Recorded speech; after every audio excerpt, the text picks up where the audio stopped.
안녕하세요. 눈뜨는 인생입니다. 오늘 소개할 책은 노아를 늦추는 보고서, 저자는 엘렌 랭어, 출판사는 프론티어입니다. 6장, 마음으로 몸을 바꾼다. 질병과 노화의 문제에서 신체와 정신을 별개로 보는 관점이 만연해지면서 우리의 삶에 불필요한 한계가 설정되고 있다. 그러나 규칙과 위험에 의문을 품거나 어떤 자원도 한계가 없다는 걸 깨닫는 것처럼 정신과 마음의 합의를 이해할 때 우리의 통제력은 커지고 예전에는 불가능해 보였던 길이 열린다.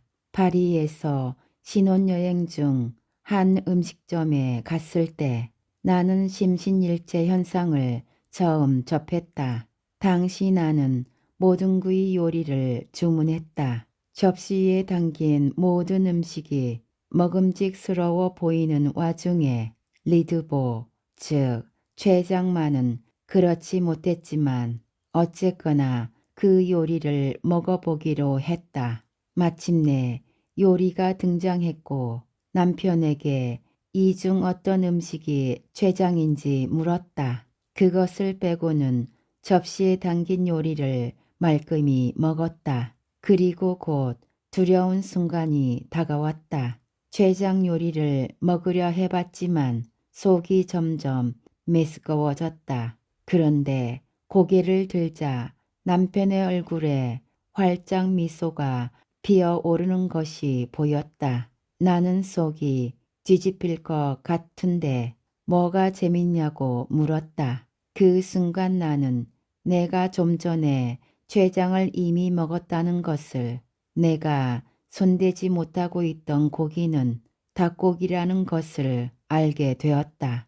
제대로 정리해서 설명하기까지는 시간이 좀 걸렸지만 이론 하나가 탄생한 순간이었다. 누군가 구토하는 모습을 보며 속이 울렁거렸던 적이 있다면 정신이 신체에 끼치는 영향을 직접 경험해 본 것이다. 그럼에도 서구의 전통적인 사고방식은 이 둘을 분리해서 생각한다. 아리스토텔레스는 고요하고 행복한 정신이 건강한 몸을 만든다고 믿었지만 플라톤과 다른 그리스 철학자들은 정신과 신체는 근본적으로 다른 두 개의 독립체로서 상호작용이 제한되어 있다고 봤다. 근대로 넘어오면서는 심신이원론이라는 데카르트의 관점이 서양 의학계에서 널리 수용되는 모델로 자리 잡았다. 19세기에 들어 세균학자인 로베르트 고우가 결핵, 콜레라를 일으키는 박테리아와 더불어 단저병의 원인을 밝혀내자 이원론의 관점은 더욱 강화되었다. 그 즈음 루이 파스테르가 광견병과 단저병의 백신을 개발해 나쁜 공기가 원인이라 생각했던 기존의 믿음과 달리 질병은 병균에 의해 생겨난다는 사실을 보여주었다. 이 모든 것이 대단히 중요한 발견이었던 것만은 틀림없다. 안타깝게도 이런 발견들로 인해 질병은 일반적 인과관계로 발병한다는 개념이 자리 잡았다. 이 모델에서 질병은 병원균이 침입한 후 신체 시스템이 잘못되어 발생한다. 심리적 변수가 건강에 작은 역할을 할 수는 있지만 정신의 일과 신체의 일은 서로 영향을 주고받지 않으며 병행하게 진행된다. 그리고 질병은 온전히 생리적인 프로세스로서 치료법은 생리적인 수준에서 행해진다. 생각과 감정은 질병에 영향을 주지 않는다. 한편 동양에서 건강을 바라보는 조기 관점은 훨씬 전체론적이었다. 일찍이 서기 600년부터 인도의 문헌에는 정신 상태와 건강에 강력한 관계가 등장하는데 증오와 폭력, 슬픔이 건강을 악화한다고 봤다. 역사가 2000년도 더 된 중국 전통 의학도 마음이 신체에 영향을 줄 수 있다는 사실을 인정했다. 이 전통 의학은 기의 중요성을 강조하고 최적의 건강 상태에 도달하기 위해 기를 도도해야 한다고 봤다. 이런 동양 초기의 관점에서 진화한 오늘날의 전체 의학은 영양과 운동, 한방치료, 아로마 테라피, 그 외 보완 대체 요법으로 신체를 치유해야 한다고 강조한다. 여전히 의학적 모델을 수용하는 사람들도 있지만 질병의 생물사학적 모델은 이제 일반적인 관점으로 자리 잡았다. 조지 엥겔이 발전시킨 이 모델은 생물학적, 심리적, 사회적 요소들이 상호작용해 질병을 야기하며 이런 이유로 마음이 몸에 영향을 줄 수 있다고 주장한다.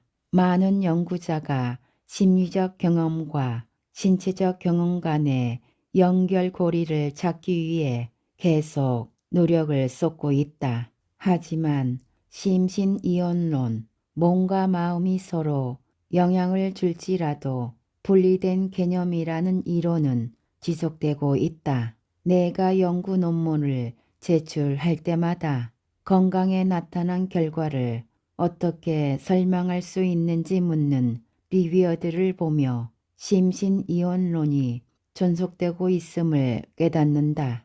이들은 내게 생각이라는 모호한 개념에서 신체라는 물리적인 결과를 얻을 수 있습니까? 라고 묻는다. 이 질문에 내재된 가정은 마음과 몸이 분리되어 있고 따라서 원인이 단순히 심리적인 요인일 수 없다는 것이다.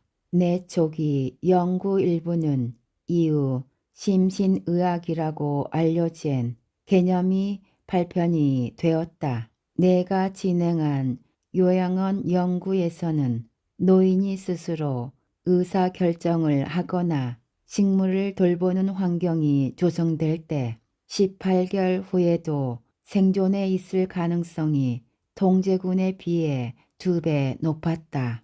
이와 흡사하게 심리학자인 리처드 술츠와 바버러 허누스는 요양원 노인들에게 방문객을 언제 맞이할지 결정권이 주어지는 것이 장수에 영향을 미친다는 사실을 밝혔다.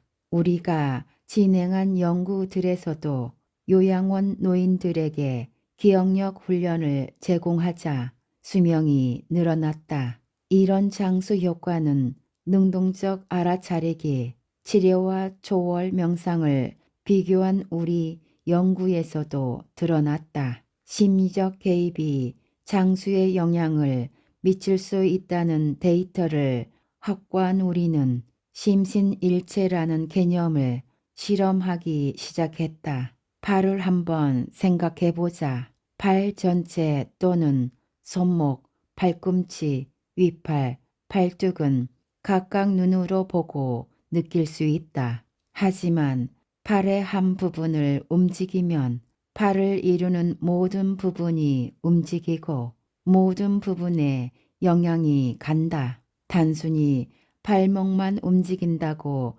생각할지라도 팔 전체가 영향을 받고 있으며 사실은 몸 전체가 영향을 받고 있다. 발목이 팔에 영향을 미치는 것이 아니다. 발목은 팔의 일부인 것이다. 이와 마찬가지로 모든 생각은 몸의 모든 부분에 영향을 미친다. 아직은 이런 영향력을 전부 확인할 수 있는 기술이 없지만 언젠가는 생길지 모른다. 지금으로서 우리는 가령 기쁨의 눈물 한 방울이 양파를 썰며 떨어지는 눈물 한 방울과 생화학적으로 다르다는 사실은 알고 있다.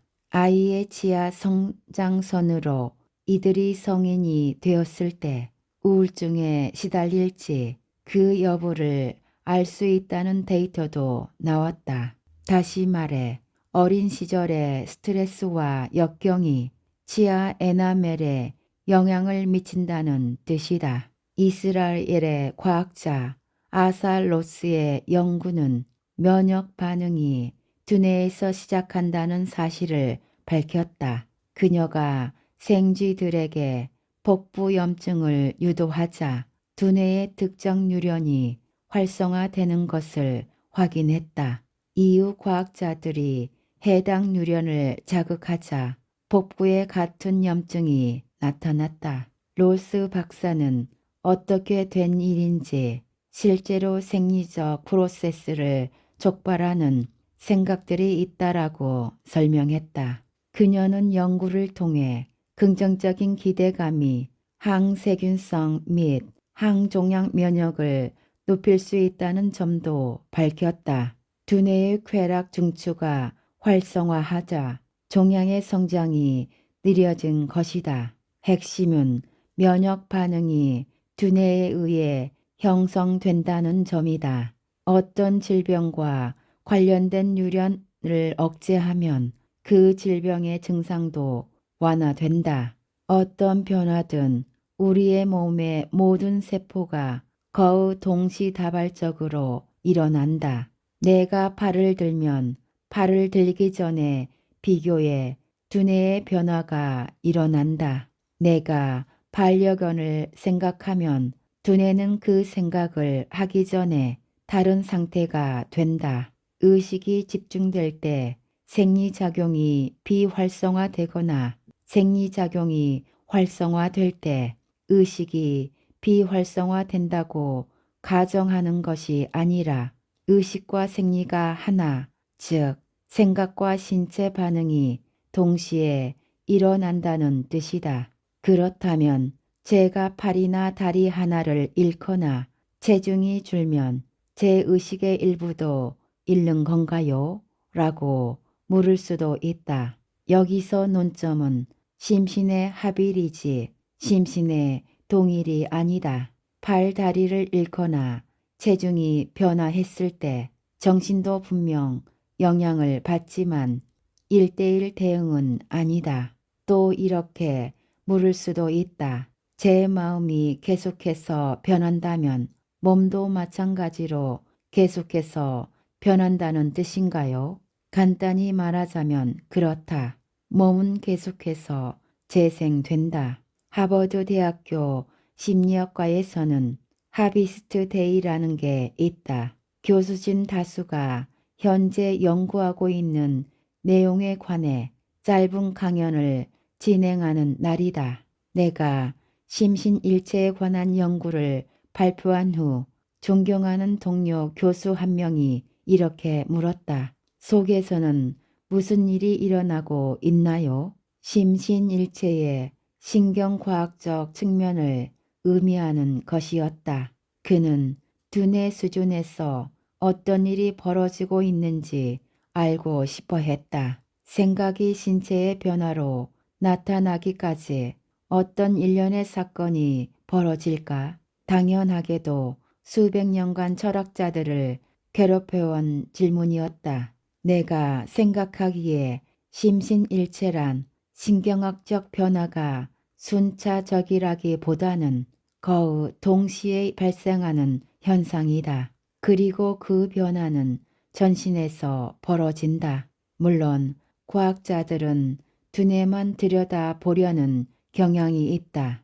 우리는 속에서 무슨 일이 일어나는지와 무관하게 마음을 변화시키는 것으로 신체 변화를 이끌어낼 수 있다. 신체가 변화하기 위해 기다릴 필요는 없다. 지금 바로 할 수 있는 일이다. 이 비약적인 개념을 처음 시험한 것은 1979년에 시계 거꾸로 돌리기 연구였다. 이 연구를 간단히 소개하자면 우리의 연구 목표는 노인 남성들을 대상으로 이들이 과거에 머물고 있다고 믿도록 정신을 유도하면 신체에도 영향이 있을지를 확인하는 것이었다. 그러기 위해 우리는 이들이 집을 떠나 한 조용한 장소에서 일주일간 머물도록 했다. 이 공간은 가능한 모든 수단을 동원해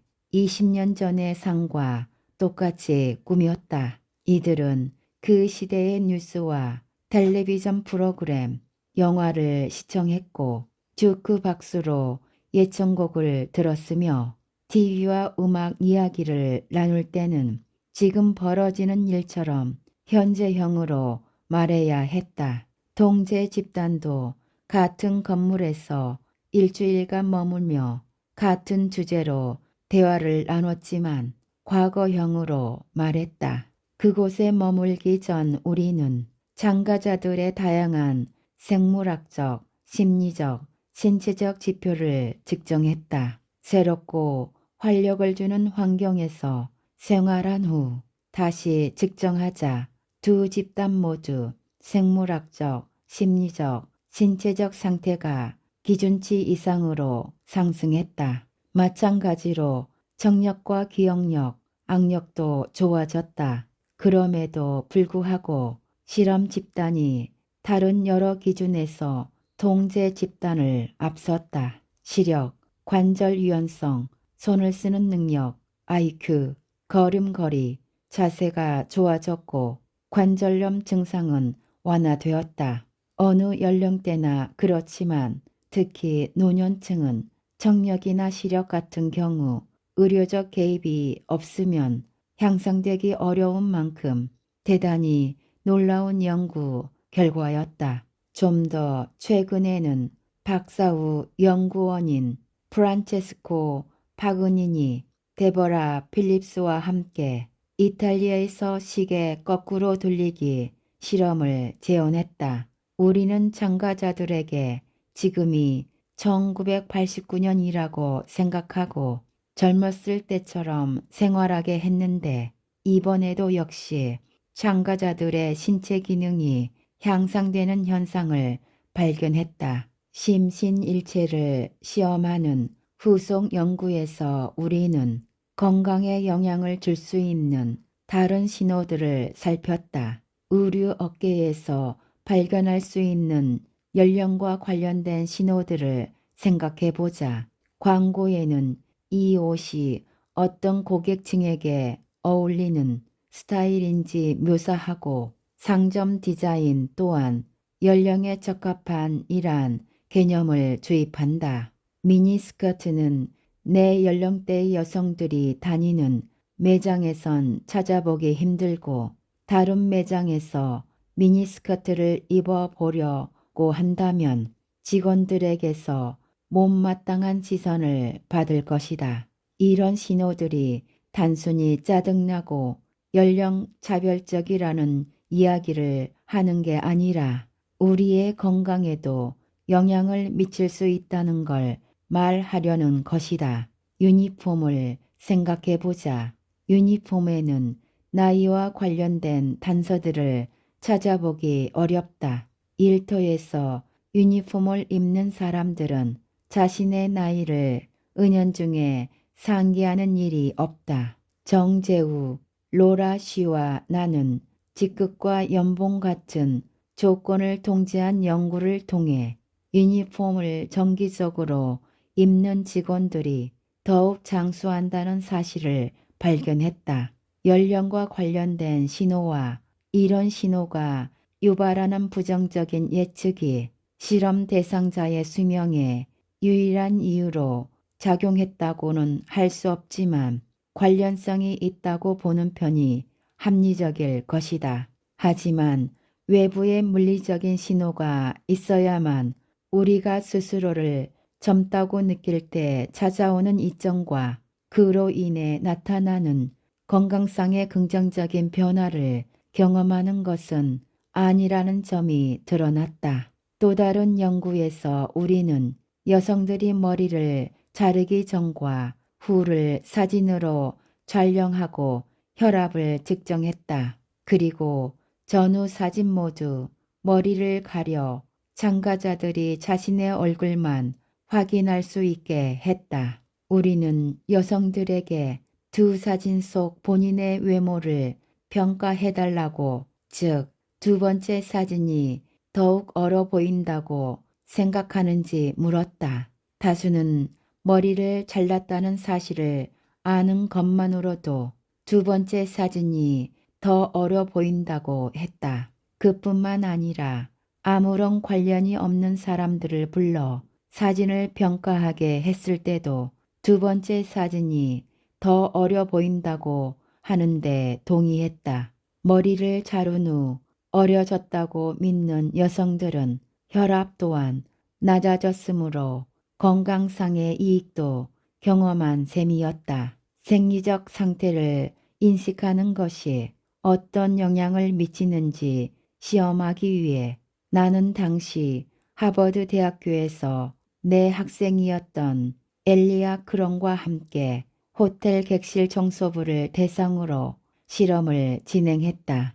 객실 청소부의 일은 육체적으로 고된 활동이지만 실험 참가자들은 그 일을 운동으로 보지 않았다. 운동은 업무 전 또는 후에 하는 활동이란 인식이 있었다. 우리는 이들이 업무를 운동으로 여길 때 신체에 다른 효과를 미칠지 알고자 했다. 그래서 참가자들을 무작위로 두 집단으로 나누어 한 집단에는 일반적인 건강 정보를 제공했고 실험 집단에는 헬스장 머신과 운동에 빗대어 그들의 일이 운동이 될 수 있다는 사실을 설명했다.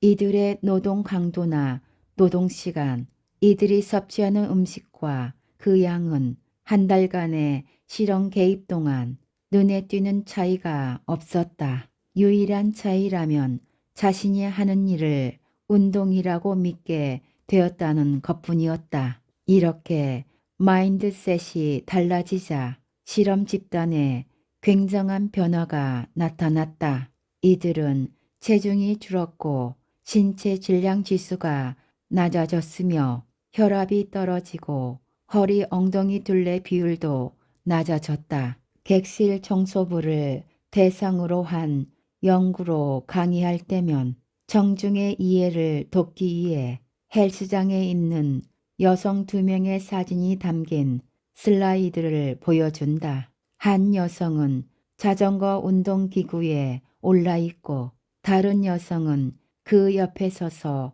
운동기구에 오른 여성과 대화를 나누고 있다. 나는 운동 중인 여성이 스스로 운동을 하고 있다고 생각하지 않고 타인과 교류를 하고 있다고 여긴다면 자전거 운동의 효과를 그리 보지 못할 것이라고 설명한다. 반대로 옆에서 운동하지 않고 있는 여성이 오늘 하루를 헬스장에서 보냈다고 생각한다면 운동으로 얻는 효과를 얼마간 경험할 수 있다. 심신일체는 우리가 행하거나 경험하거나 생각하는 모든 것이 건강에 관여한다는 관점이다. 농구 경기를 보러 가서 응원하는 팀이 이겨 신이 나는 것도 새로운 음식점에 가서 자신을 무시하는 듯한 종업원과 싸운 일도 재미있는 텔레비전 프로그램을 시청한 경험도 모두 우리의 몸에 입력되고 매일 매 순간 건강에 영향을 미친다. 우리의 삶 속 작은 경험들이 성실하게 쌓여가는 것이다. 엘리아 크롬은 이 연구를 한 걸음 진전시켰다. 그녀는 스탠퍼드 대학교 동료인 옥타비아 자르트와 함께 성인 6만 명 이상을 대상으로 건강과 인구 통계학적 요소를 통제해 21년 넘는 기간에 걸친 자료를 분석했다. 설문 자료에는 응답자와 같은 나이의 사람들에 비해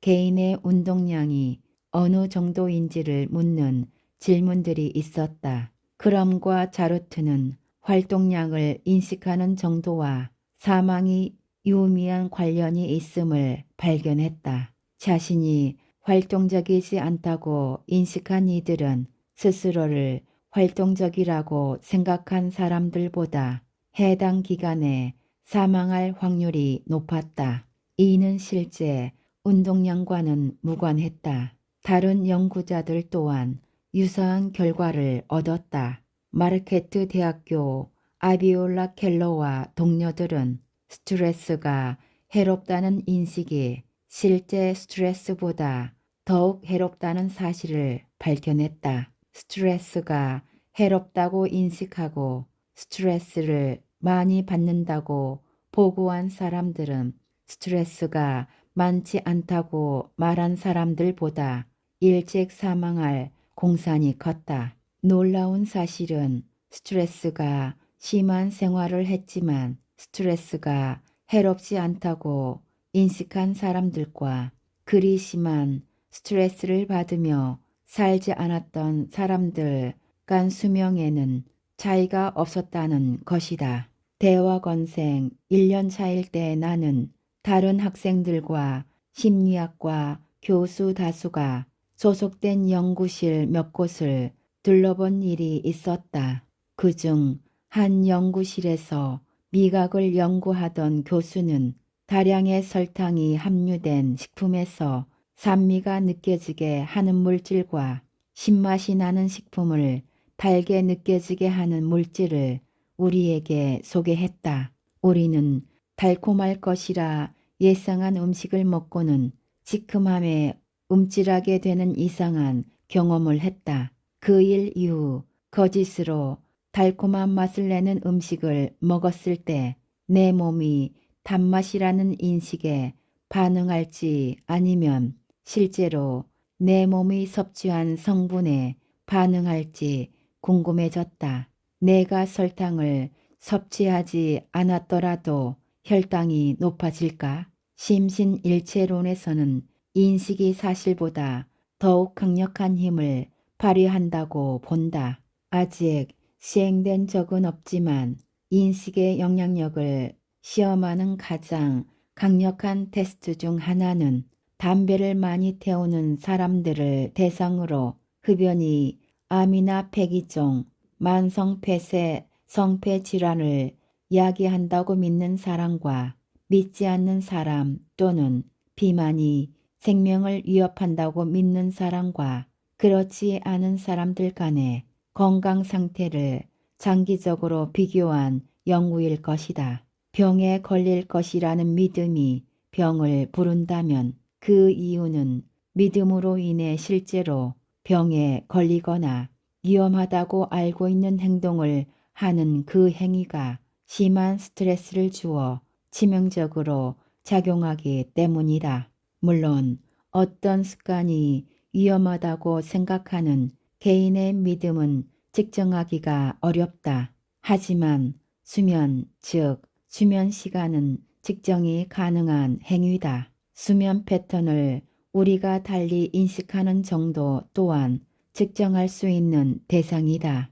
나는 하버드 의학대학교 학생들과 함께 수면 연구를 진행했다. 우리의 개입은 단순했다. 침대 맡에 시계를 조작해 참가자들이 생각하는 수면 시간과 실제 수면 시간을 달리한 것이다. 실제로는 5시간밖에 자지 못했지만 8시간 잔 것처럼 시계를 조작하자 참가자들은 5시간밖에 잠을 자지 못한 사실을 알 때보다 청각 운동 반응 검사에서 반응 시간이 더욱 빨랐다. 반대로 8시간 동안 잤지만 5시간만 잤다고 생각했을 때는 실제로 8시간을 자고 그 사실을 알 때보다 수행 능력이 떨어졌다. 실제 수면 시간만이 아니라 수면 시간에 대한 인식이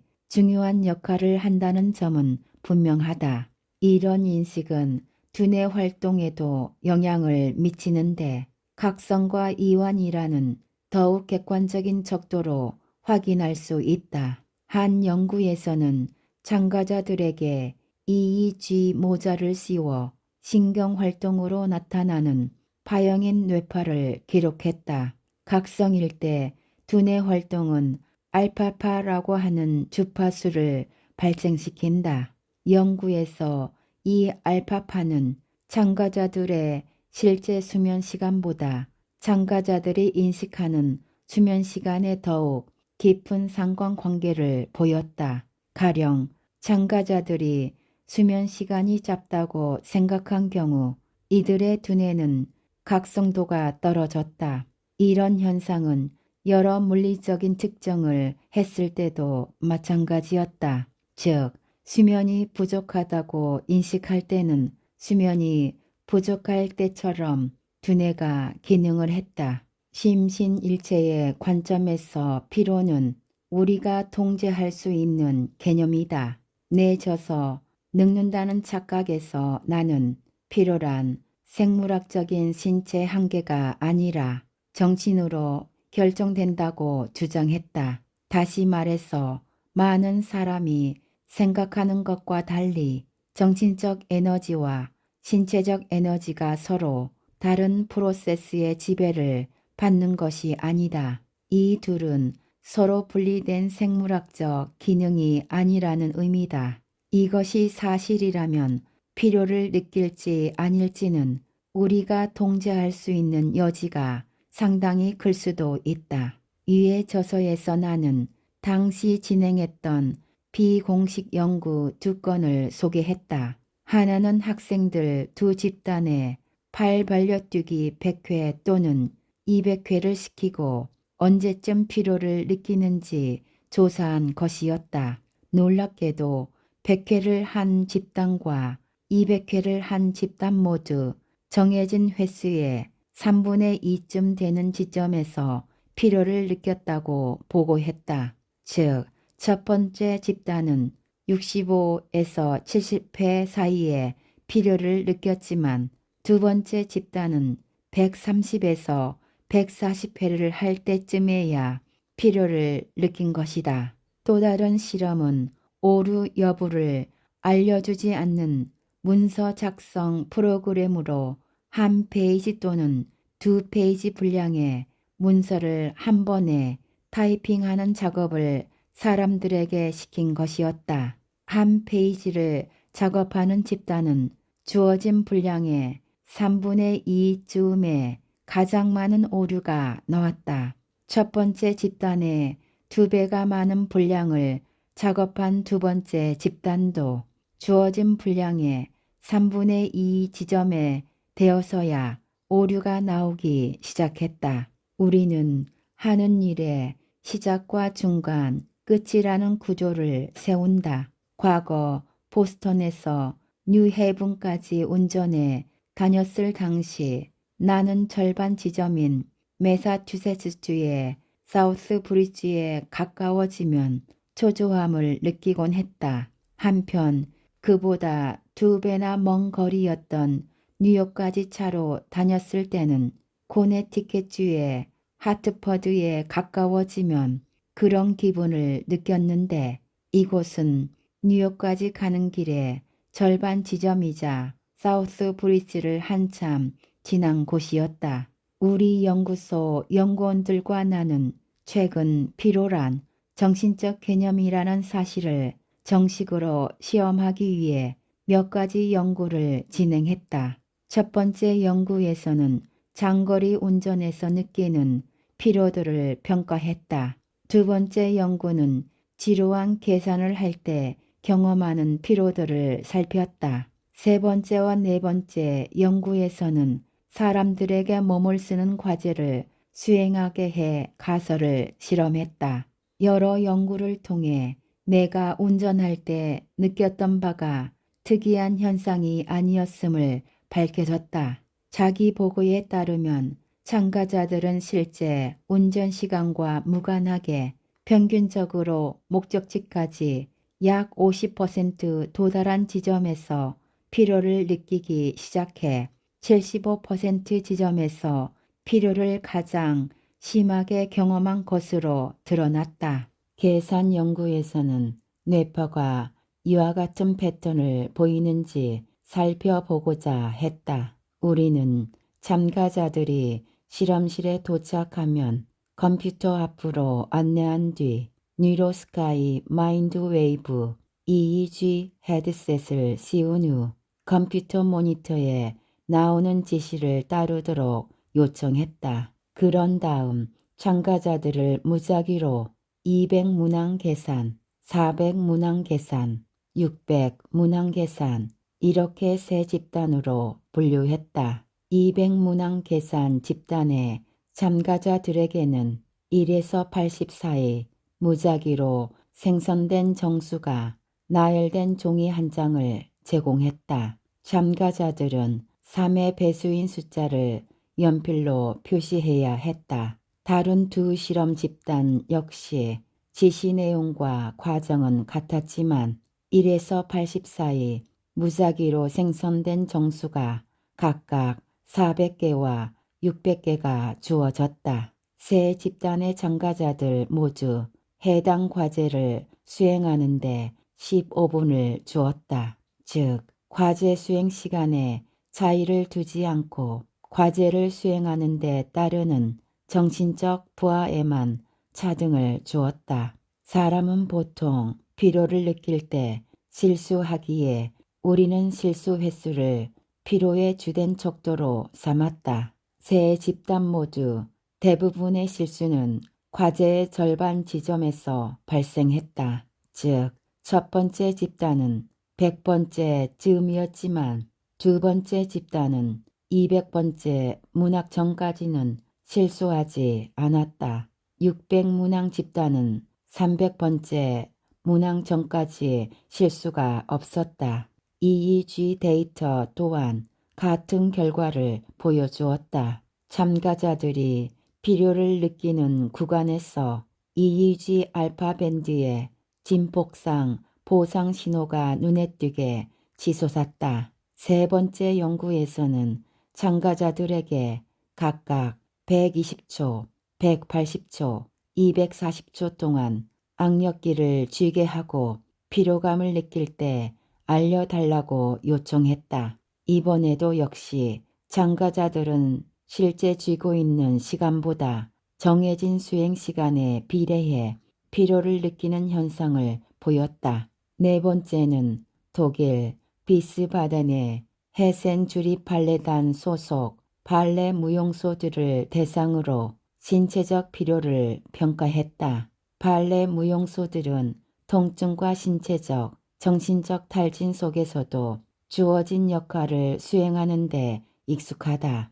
이들은 주 5일에서 6일 동안 아침부터 저녁까지 훈련과 리허설을 반복하는 과정을 소화한다. 이들의 몸은 신체적 불편함을 견디도록 단련되었고 물집과 관절 및 근육 통증, 어떤 경우에는 심각한 부상을 입고도 2~3시간가량의 공연을 완수하는 체력을 지녔다.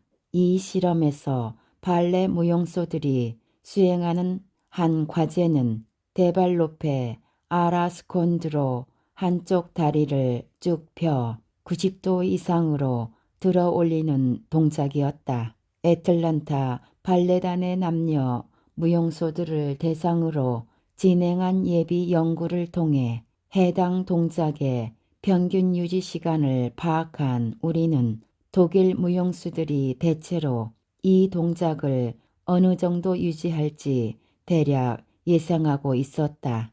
우리는 델로로페 동작을 하는 참가자들의 모습을 영상으로 촬영한 뒤 전문 무용수로 훈련받은 3명에게 스톱워치를 제공하고 각 영상을 보며 영상 속 댄서가 피로를 느끼기 시작할 때와 가장 피로를 느낄 때를 초 단위로 기록해 달라고 요청했다. 이번에도 우리의 가설을 뒷받침하는 사실을 발견했다.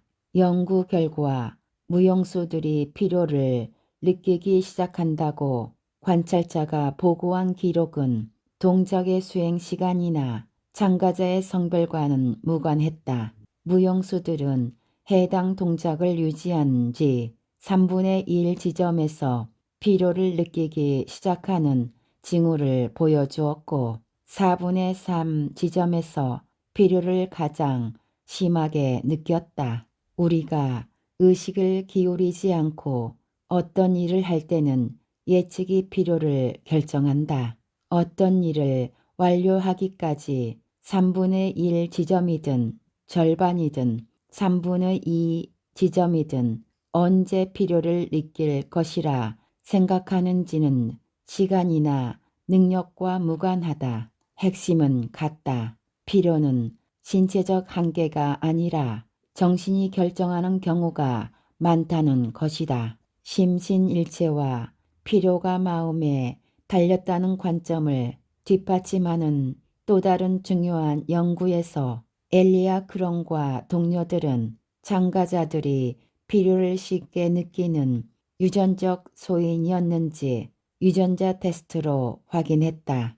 실험 참가자들은 개인의 기준치를 확인하기 위해 필요를 느낄 때까지 트레드밀 위에서 달렸다.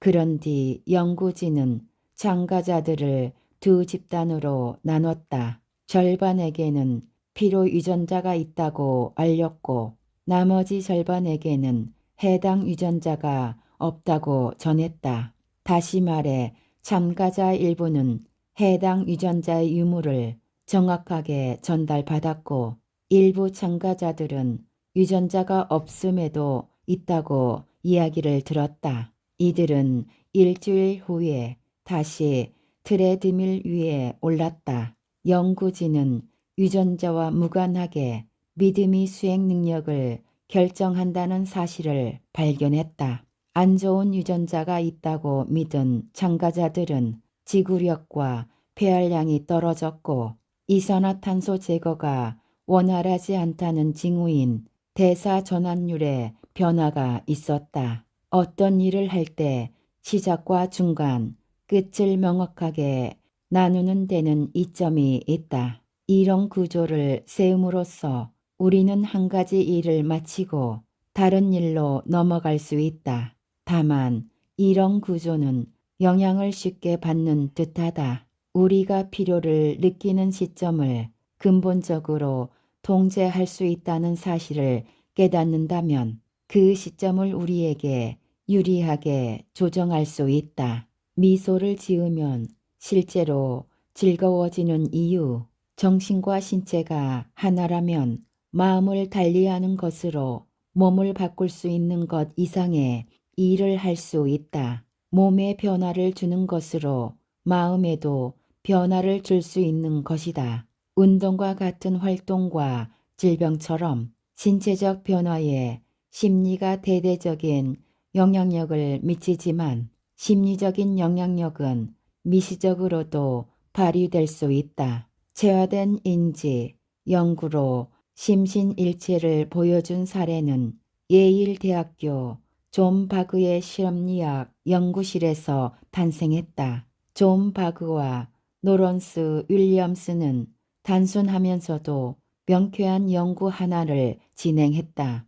이 실험의 참가자들은 뜨거운 커피 또는 차가운 커피가 담긴 잔을 들고 있어야 했다. 이후 이들에게 한 사람의 묘사가 담긴 설문지를 제공했다. 조금 전에 뜨거운 커피를 쥐고 있었던 참가자들은 차가운 커피를 들고 있었던 참가자들보다 설문지 속 인물을 더욱 따뜻한 사람으로 인식했다. 이후 다른 연구자들이 이 연구 결과를 재현해내지는 못했지만 아마도 연구의 효과가 사실일지 몰라도 특정 맥락에서만 유효한 것일 수 있다. 그렇지만 심리학자 한스 이저맹과 귄 세미는 사람들이 차가운 음료를 들고 있었을 때보다 따뜻한 음료를 쥐고 있었을 때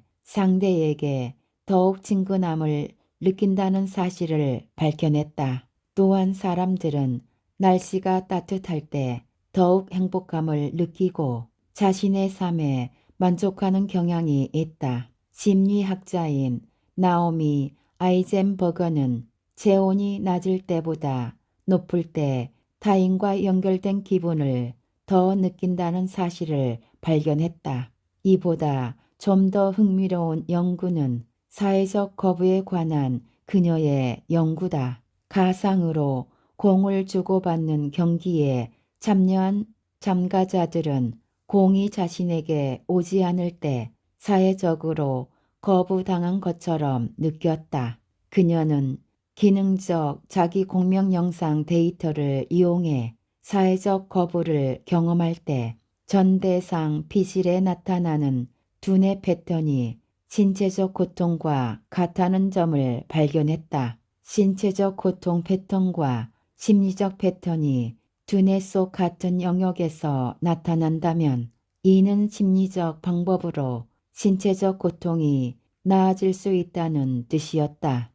이와 관련해 내가 가장 좋아하는 실험 중 하나는 독일 피르츠부르크 대학교의 심리학자 레너드 마틴이 진행한 것이다.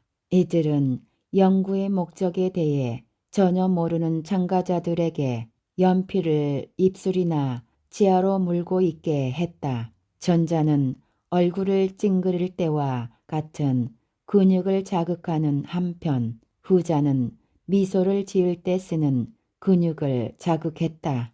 이후 참가자들에게 만화를 보고 얼마나 재미있었는지를 평가해 달라고 요청했다. 자기도 모르게 얼굴을 찡그려야 했던 참가자들은 미소를 지어야 했던 참가자들에 비해 만화를 보고 재밌다고 느끼는 정도가 덜했다. 나는 학생들에게 이 연구를 설명할 때마다 즐거움을 느낀다. 이야기의 반은 연필을 치아 사이에 낀 채로 나머지 반은 연필을 입술에 문 채로 학생들에게 들려준다. 물론 이때 느끼는 즐거움보다 더 중요한 점은 신체에 변화를 주면 동시에 정신도 변한다는 사실을 이 연구 결과가 명확히 보여준다는 것이다. 지금까지 노화를 늦추는 보고서 6장에서 일부 발췌하여 읽어드렸습니다. 다 읽지는 못했지만 이 책에서 마음과 몸은 서로 깊이 연결되어 있으며 마음의 상태가 신체적 건강에 실질적인 영향을 미친다.